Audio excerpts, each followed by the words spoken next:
One of our subscribers, Xander, sent me a voice message on our SpeakPipe account, and I try my best to answer all of those. His question was, Pat, you talk a lot about good hunting ground, good recreational land.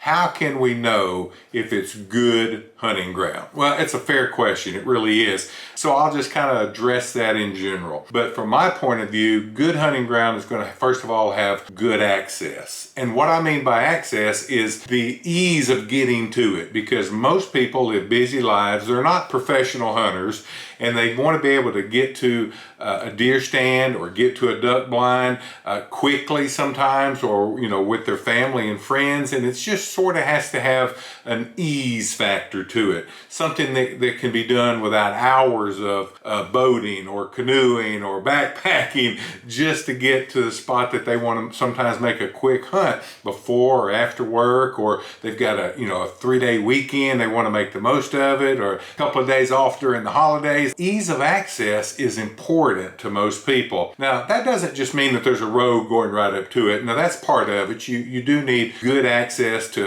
public road systems so you can get to it, but it also has to do with river flooding. Is it prone to seasonal flooding that's going to have you locked out of a place during the time you most want to be there? Up and down the Mississippi River here in our part of the country, for example, some of the best whitetail hunting on the planet, and deer hunting as well. But there are times a lot of people that have that premium hunting property up and down the Mississippi River, they get flooded out. They just can't get to it unless they boat in, and then sometimes their property is flooded to the degree that hunting it, even if they could boat in, would be unethical. Even though they've got a great rock road to their camp, over the levee, to a great hunting property, the ease of access is still not quite so easy sometimes during seasonal flooding. So ease of access is important for your average person. Second thing that I'd recommend you consider when you're looking for good hunting property is adjoining habitat. Now, unless you're the kind of person that's going to go out there and buy a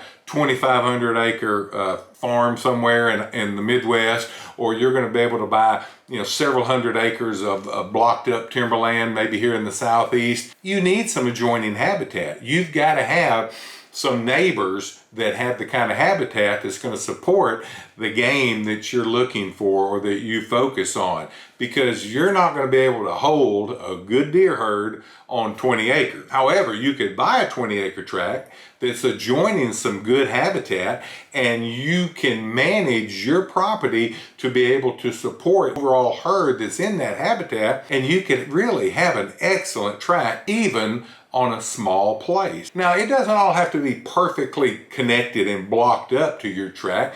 For instance, we sell a lot of property in our part of the state here where there'll be 40, 60, 80 acre block of woods, and then there'll be ag fields and other blocks of woods here, there, scattered around. Well, that whole area, the ag fields and the other wooded blocks, creek bottoms and things like that, even though they might not be exactly joining your property, are still supporting the overall wildlife habitat. So you've got access, adjoining habitat, and the third thing I recommend for most buyers interested in buying recreational hunting property is premium resale ability. Now, you may buy a tract of land, it's a dream come true, you finally own your own place to hunt, and you're going to keep it forever, and that's great. I'm glad you got that opinion. But life changes, things happen, and there may come a time in your life where you need to go, the kids have grown, the grandkids don't hunt, I'm now managing this place by myself, and suddenly you're in a place or time and season in your life that you go, well, we really need to sell this property. And there's nothing wrong with that. It happens all the time. Kids grow, families grow, people's lives